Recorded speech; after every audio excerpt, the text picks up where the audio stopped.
Simulasi terkait jadwal pelaksanaan pelantikan kepala daerah terpilih telah dibuat Komisi Pemilihan Umum KPU dan Kementerian Dalam Negeri Kemendagri.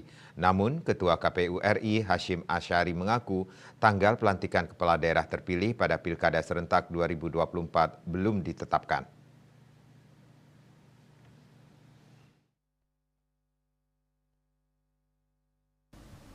Adapun peraturan KPU, PKPU yang bakal memayungi proses pilkada masih diharmonisasi oleh KPU dan Kementerian Hukum dan Hak Asasi Manusia Republik Indonesia untuk putusan Mahkamah Agung nomor 24 terkait usia minimal pencalonan sebagaimana dikutip dari kantor berita Antara.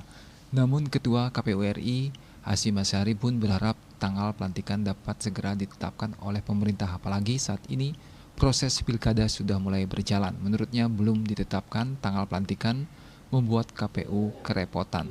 Kendati demikian, Hashim menegaskan ihwal pelantikan kepala daerah terpilih nantinya sudah bukan ranah KPU melainkan pemerintah. Sebelumnya Menteri Dalam Negeri Tito Karnavian mengatakan bahwa pelantikan kepala daerah terpilih paling cepat dilakukan pada bulan Desember 2024 atau Januari 2025.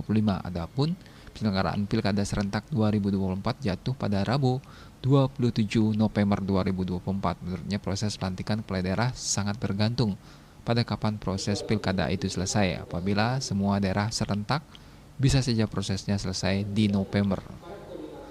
Tito pun berharap proses Pilkada Serentak 2024 tidak terlalu lama selesai sehingga kepala daerah terpilih dapat segera dilantik.